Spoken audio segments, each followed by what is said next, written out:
Good morning, students. In our last class, we have discussed the electrons emission, right? Electrons किस तरीके से emit होते हैं किसी भी पर्टिकुलर एटम में से, वो चीज़ हम लोगों ने डिस्कस की थी, जिसके हमने चार टाइप्स देखे थे: thermionic emission, photo electric emission, field emission, और the last was secondary emission, right? तो सबसे पहले हम लोग डिस्कस करेंगे थर्मियोनिक इमिशन को डिटेल में। थर्मियोनिक इमिशन में हम लोगों ने डिस्कस किया था कि थर्मो शब्द का मतलब होता है हीट। जब भी मैं किसी एटम को हीट दे रहा हूँ तो हीट चूंकि लाइट का एक फॉर्म है, इस कारण से जो एटम है उसको एनर्जी मिली in the form of heat. और चूंकि एटम को एनर्जी मिली है तो जो इलेक्ट्रॉन्स हैं वो एनर्जी को गेन करेंगे, और एनर्जी को गेन करके वो अपने एक्साइटेड एनर्जी लेवल्स पे जाने की कोशिश करेंगे, राइट? और इस तरीके से वो मेटल सरफेस के बाहर जाने की भी कोशिश करेंगे, और इस तरीके के इमिशन को हम बोलेंगे थर्मियोनिक इमिशन। ये चीज़ हम लोग ऑलरेडी डिस्कस कर चुके थे, राइट? सो थर्मियोनिक इमिशन को थोड़ा सा डिटेल में अगर हम समझें, सो बेसिकली मैंने एक मेटल सरफेस ली। ये मैंने एक मेटल सरफेस कंसिडर की। मैं इस मेटल सरफेस को हीट कर रहा हूँ, राइट? सो जब मैं इस मेटल सरफेस को हीट कर रहा हूँ बाय एनी मीन्स, किसी भी तरीके से मैं उसको हीट कर सकता हूँ। तो जब मैं इस मेटल सरफेस को हीट कर रहा हूँ तो इस एटम को, इस मेटल के अंदर जो एटम्स हैं उनको एनर्जी मिल रही है, और बेसिकली इलेक्ट्रॉन्स को एनर्जी मिल रही है। और चूंकि इलेक्ट्रॉन्स को एनर्जी मिल रही है तो वो इस मेटल सरफेस से बाहर जाने की कोशिश करेंगे, और इस तरीके से वो सफिशिएंट एनर्जी अगर उनको मिलती है तो वो एटम अपनी मेटल सरफेस को छोड़कर वो बाहर आ जाएंगे, राइट? तो इस तरीके का इमिशन जिसमें हीट की हेल्प से इलेक्ट्रॉन्स इमिट हो रहे हैं उसको हम बोलेंगे थर्मियोनिक इमिशन, राइट? ये जो इलेक्ट्रॉन्स इमिट हुए हैं उनको हम बोलते हैं थर्मियॉन्स। चूंकि वो हीट के कारण इमिट हुए हैं, that is why they are called as the thermions, या उनको थर्मो इलेक्ट्रॉन्स भी बोला जाता है, right? Thermo electrons. So basically they are called as the thermions or the thermoelectrons. अगर इसके लिए एक रिलेशन की अगर हम बात करें, तो इसके लिए जो रिलेशन है वो हमको दिया था रिचार्डसन दुश्मन ने। रिचार्डसन रिचार्डसन एंड दुश्मन, इन्होंने मिलकर हमको एक रिलेशन दिया था जिससे कि हम ये नहीं पता लगा सकते हैं कि कितनी एनर्जी देने पे कितना इलेक्ट्रॉन्स जो है वो एमिट होंगे, राइट? मतलब कितनी एनर्जी किसी भी मेटल को दी जाए जिससे कि जो एटम्स, जो इलेक्ट्रॉन्स हैं वो एटम मेटल सरफेस को छोड़ के बाहर निकल जाएं, राइट? तो इसके लिए उन्होंने बेसिकली एक रिलेशन हमको दिया था, and that relation was J is equals to A T to the power A capital T square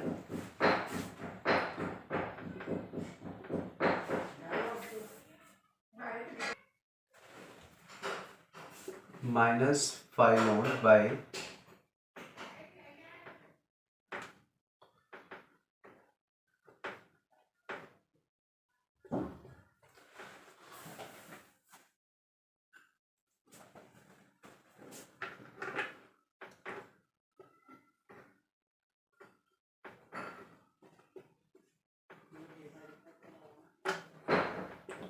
so this was the relation that was given by Richardson Dushman to explain that किसी भी metals को जब हम heat देते हैं तो कितने electrons जो हैं वो बेसिकली एमिट होंगे, वो हम निकाल सकते हैं इस रिलेशन की हेल्प से।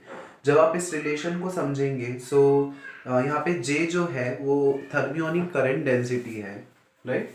आपने पढ़ा है that this J is the current density, और चूंकि यहाँ पे करंट डेंसिटी किसके कारण है? थर्मल हीट के कारण, तो इसको हम बोलेंगे thermionic current density. So current density ज्यादा होने, करंट डेंसिटी का मतलब क्या कि कितने इलेक्ट्रॉन्स इमिट हो रहे हैं। ऑब्वियसली बात है, जितने ज्यादा इलेक्ट्रॉन्स इमिट होंगे उतना ज्यादा करंट फ्लो होगा, because you know that the rate of flow of charge और the electron is called the current, right. So thermionic current density का मतलब हो गया कि जितने ज़्यादा इलेक्ट्रॉन्स बाहर होंगे उतनी ज़्यादा करंट इलेक्ट डेंसिटी जो है वो होगी। सो यहाँ से आप एक चीज़ समझ सकते हो कि ये जो करंट डेंसिटी है वो दो चीज़ों पे डिपेंड कर रही है। This J is directly proportional to T, मतलब ऑब्वियसली बात है, अगर टेम्परेचर ज़्यादा तो करंट डेंसिटी भी ज़्यादा, और टेम्परेचर ज़्यादा कब होगा, जब हम उसको ज़्यादा हीट देंगे, राइट। तो ये जो J है वो डायरेक्टली प्रोपोर्शनल है इस कैपिटल T के। टेम्परेचर ज़्यादा तो करंट डेंसिटी भी ज़्यादा, ऑब्वियसली बात है, जितनी ज़्यादा आप हीट दोगे उतने ज़्यादा इलेक्ट्रॉन्स जो हैं वो मेटल सरफेस से बाहर आएंगे। एक चीज़ और है कि इस J को ज़्यादा होने के लिए ज़रूरी है कि ये जो फाई हो वो कम हो, मतलब कि अगर वर्क फंक्शन एनर्जी कम होगी,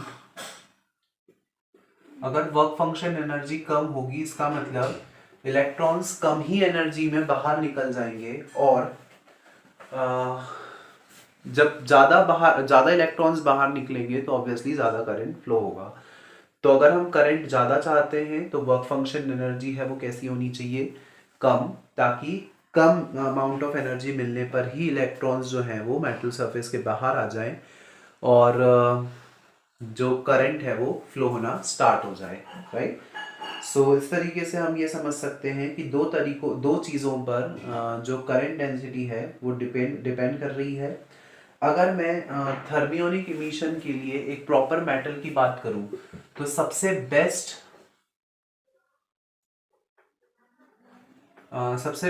जो मेटल होता है या सबसे बेस्ट एलिमेंट जो होता है थर्मियोनिक इमिशन के लिए वो होता है टंगस्टन, राइट। टंगस्टन जो है उसका वर्क फंक्शन एनर्जी जो है वो कम होती है, और अगर आप उसको थोड़ी भी अमाउंट ऑफ हीट दे रहे हो तो वो ज्यादा अमाउंट ऑफ इलेक्ट्रॉन्स को इमिट कर सकता है, जिससे कि ज्यादा करंट जो है वो फ्लो होगा।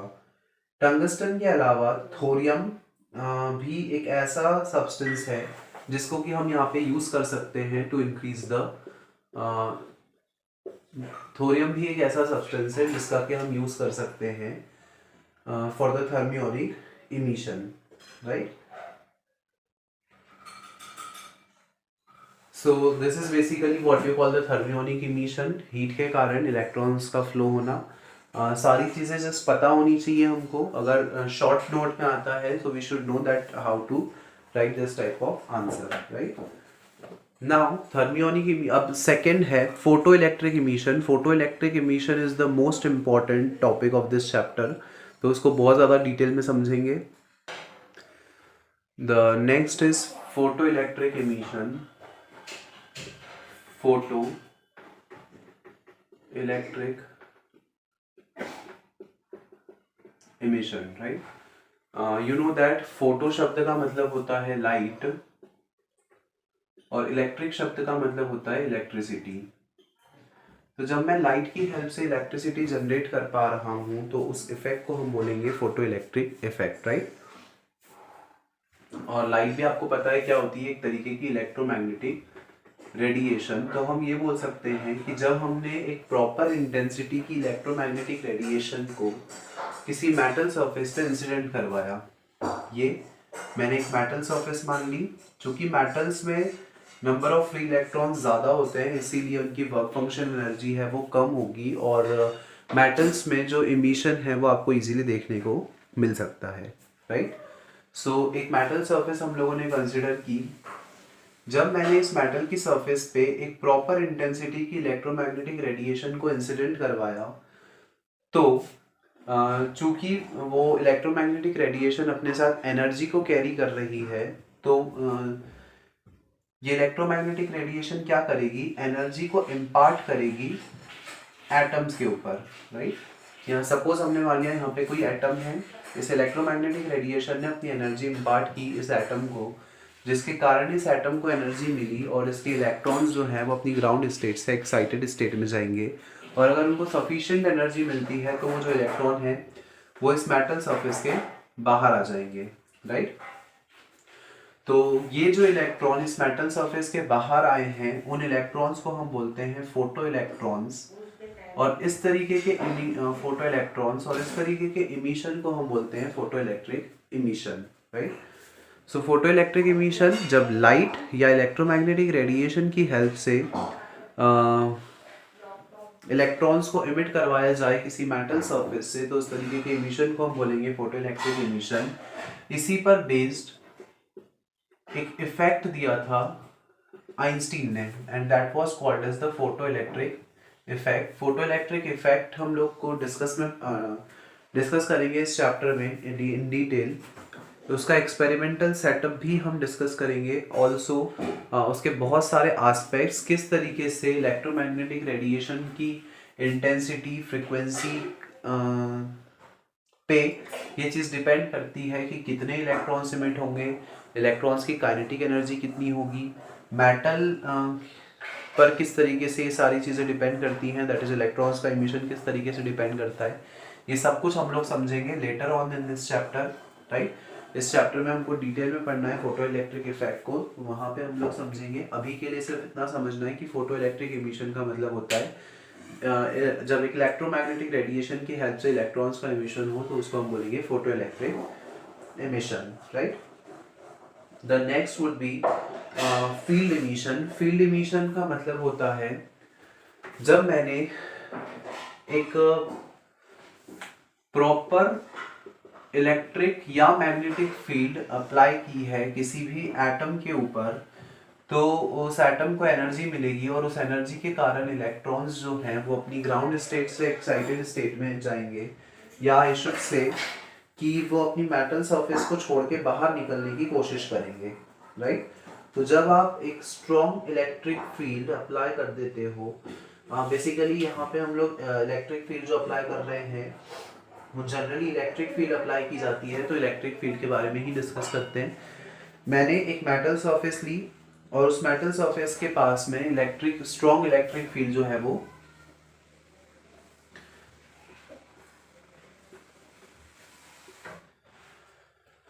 एक मेटल सरफेस ली, उस मेटल सरफेस के अलोंग मैंने एक स्ट्रॉन्ग मैग्नेटिक फील्ड जो है मतलब यहाँ पे एक इलेक्ट्रोड लिया, उसको बैटरी से कनेक्ट कर दिया जिससे कि एक स्ट्रॉन्ग मैग्नेटिक फील्ड जो है वो जनरेट हो जाए।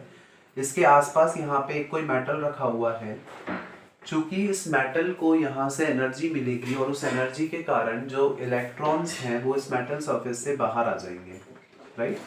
और इस तरीके से अगर इमिशन हो रहा है तो उस तरीके के इमिशन को हम क्या बोलेंगे, फील्ड इमिशन। बेसिकली यहाँ पे कितनी स्ट्रॉन्ग इलेक्ट्रिक फील्ड हो, तो जो इलेक्ट्रॉन्स के इमिशन के लिए जनरली हमको जो फील्ड रिक्वायर्ड होती है वो अराउंड 10⁻10 वोल्ट पर मीटर, इतनी स्ट्रॉन्ग इलेक्ट्रिक फील्ड जो है वो अप्लाई होती है so that the electrons can emit out of the metal surface.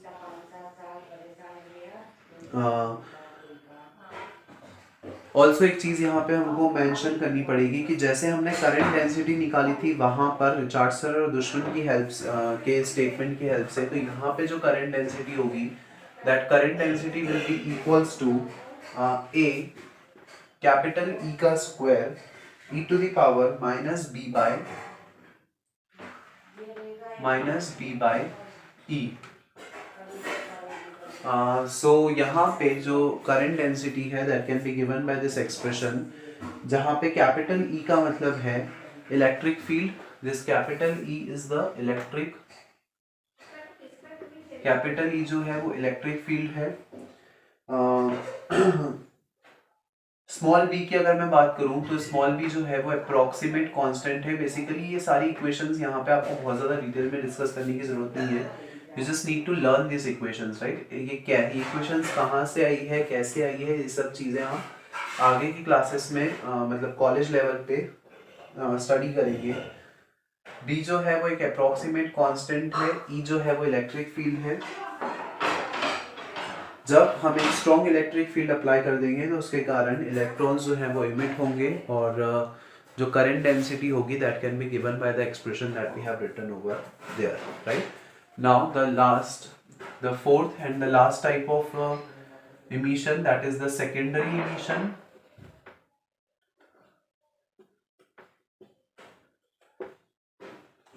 Secondary emission में क्या होता है? सेकेंडरी इमिशन में as we have already discussed, ये एक मेटल है, मेटल के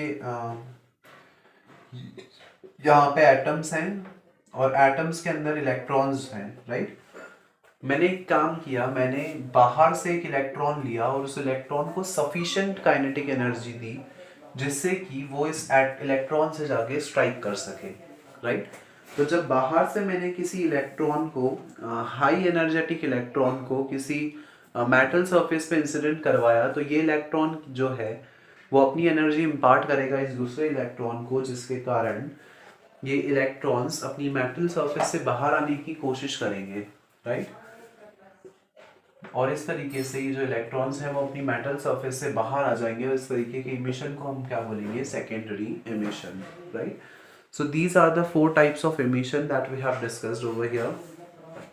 That is the thermionic emission, photoelectric field, and the secondary emission, right?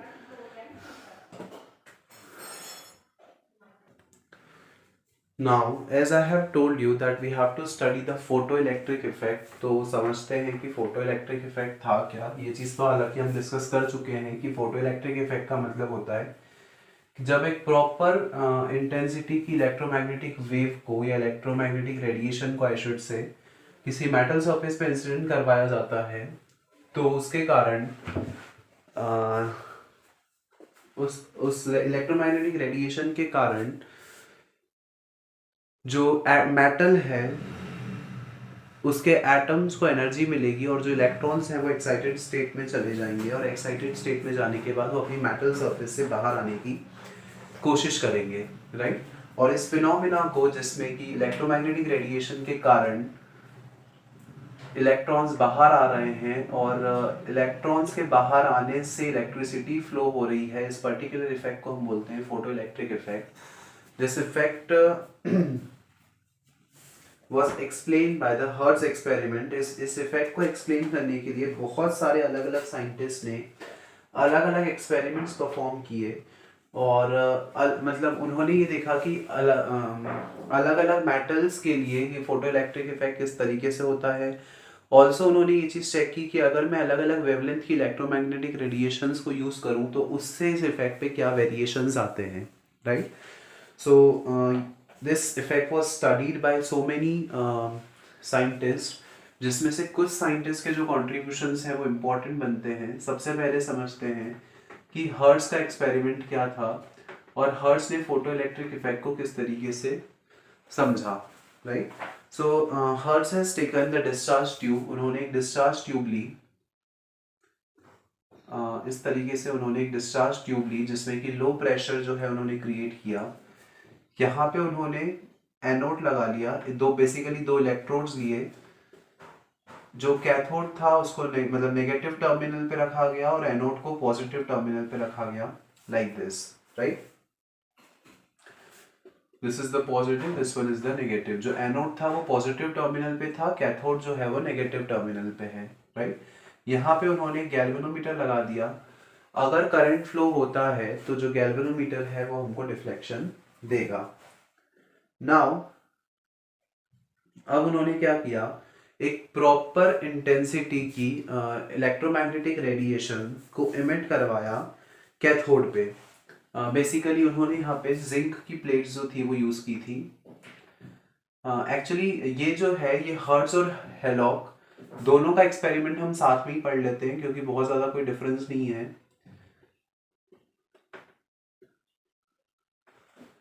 Hertz और हेलॉक का एक्सपेरिमेंट हम साथ में पढ़ लेते हैं क्योंकि हर्ट्ज के एक्सपेरिमेंट के बेसिस पे ही हॉलवॉक ने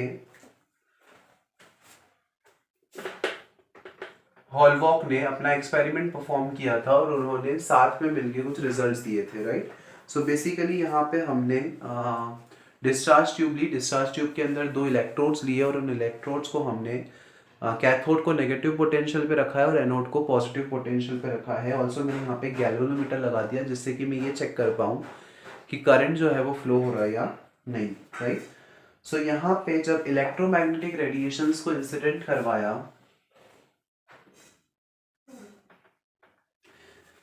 कैथोड प्लेट पर जब इलेक्ट्रोमैग्नेटिक रेडिएशंस को इंसिडेंट करवाया, ये इलेक्ट्रोमैग्नेटिक रेडिएशंस जो थी ये यूवी रेज थी। अल्ट्रावायलेट रेस को जब इंसिडेंट करवाया गया कैथोड वाली जिंक प्लेट पर, तो क्या होगा, चूंकि कैथोड को एनर्जी मिली, मतलब कैथोड के एटम्स को एनर्जी मिली, तो उसके इलेक्ट्रॉन्स जो है वो एक्साइट हो जाएंगे, और इलेक्ट्रॉन्स जो है आपको पता है वो कैथोड से एनोड की तरफ जाने की कोशिश करते हैं, मतलब वो पॉजिटिव टर्मिनल की तरफ जाने की कोशिश करेंगे, राइट। और सिंस इलेक्ट्रॉन्स कैथोड से एनोड की तरफ जा रहे हैं, इसका मतलब इलेक्ट्रॉन्स का मोशन हो रहा है, और अगर इलेक्ट्रॉन्स का मोशन हो रहा है इसका मतलब जो इलेक्ट्रिक करंट है वो फ्लो होगा, राइट। और चूंकि इलेक्ट्रिक करंट फ्लो होगा तो गैल्वेनोमीटर जो है वो हमको डिफ्लेक्शन देगा। ऑल्सो एक चीज की जो इलेक्ट्रिक करंट है, जो कि इलेक्ट्रॉन्स जो है वो कैथोड से एनोड की तरफ जा रहे हैं, आपको पता है कि जो करंट है वो opposite to the direction of flow of current flow होता है, मतलब opposite to the direction of flow of electrons जो करंट है वो फ्लो होता है। इसका मतलब अगर इलेक्ट्रॉन इस डायरेक्शन में जा रहे हैं तो जो करंट है वो from right to left flow होगा, मतलब कि इस डायरेक्शन में जो करंट है वो फ्लो होगा, राइट। तो ये जो था ये हर्ट्ज और हॉलवॉक के एक्सपेरिमेंट का मिला जुला कंक्लूजन था, जहां से उन्होंने अल्ट्रावायलेट रेडिएशंस की हेल्प से जो करंट फ्लो हो रहा था उसको उन्होंने यहाँ से समझाया था, राइट। अब इसी एक्सपेरिमेंट के बेसिस पे लेनार्ड ने भी एक एक्सपेरिमेंट परफॉर्म किया था।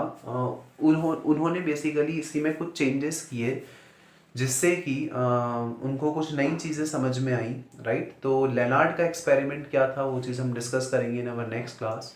So that's all for today's class, students. The further topics we are going to discuss in our next class. Thank you.